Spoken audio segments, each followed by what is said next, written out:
Whitney Houston became the top vocalist, really, of her era. She owned the 80s, she owned the early 90s, and she was just everywhere. It was like everywhere you went, Whitney Houston was there. Her albums themselves would stay in the top charts literally for a year or a year and a half. And this was a woman who could sell a love song like few others who could. She is a true talent. Whitney Houston was an icon, goes without saying, an incredible voice, an incredible career. She'll be missed, man. She will be missed.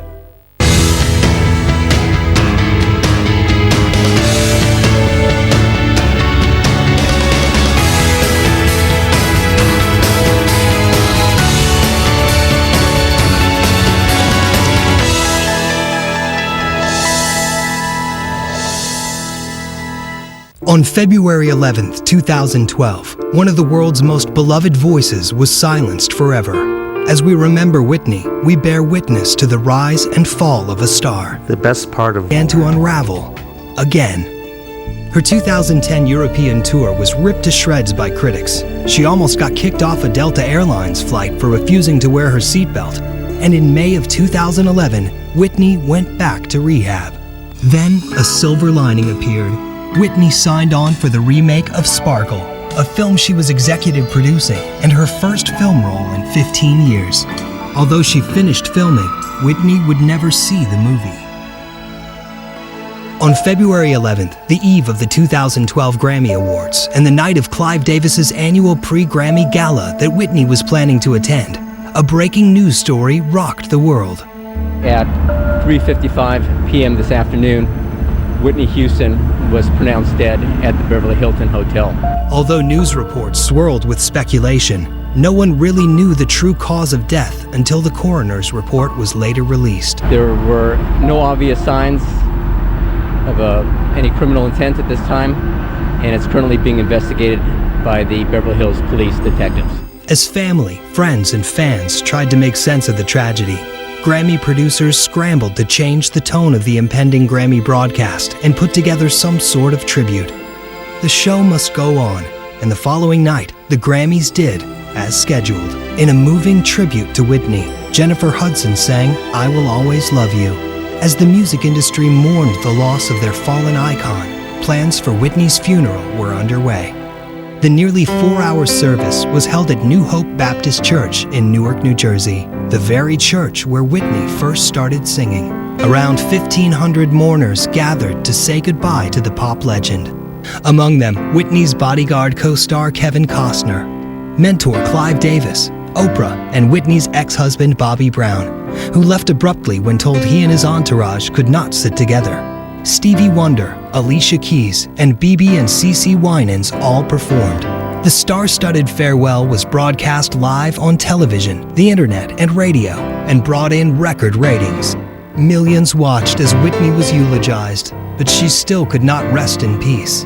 A photo of Whitney's body in the open casket was leaked to the National Enquirer, and later, her alleged secret affair with Jermaine Jackson made headlines. While the world waited for the coroner's report, concern grew for Whitney's 18-year-old daughter Bobbi Kristina. As a result of her mother's death, she was rushed to the hospital twice.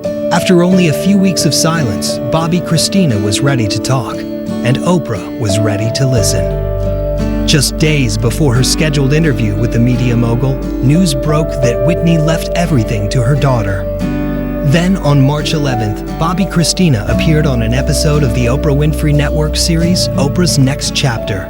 In her first interview since her mother's death, Bobbi Kristina told Oprah she, quote, "can hear her voice talking to me." Just over a week later, on March 22nd, many of the questions surrounding Whitney's accidental drowning were answered. The final cause of death has been established as drowning due to atherosclerotic heart disease and cocaine use. The autopsy results indicated approximately 60% narrowing of the artery, so the finding of atherosclerotic heart disease suggests a cardiac event complicated by the cocaine use. In the wake of the singer's death, her record sales soared, and "I Will Always Love You" went to #1 on iTunes. The biggest hit of her career ended up being the world's farewell message to the fallen songstress. Whitney Houston might be gone, but her music lives on. She'll be missed, man. She will be missed. I feel like we're losing our icons every day, man. So we gotta get the remaining ones in the room and just take turns hugging them. There's only one Whitney Houston, probably never ever be another. Her loss is devastating to all of us, but I'd rather look at what she left for us and the body of work and the inspiration and the hope and the joy that she brought not only to musicians but to millions of people all around the world is something that will be her legacy forever. I just want to be recognized for my music and for what it does and how it inspires people and how it makes people feel, as opposed to talk about Whitney all the time, kind of thing. That's all done over, that's passe, and I would just like to be, recognized for my music.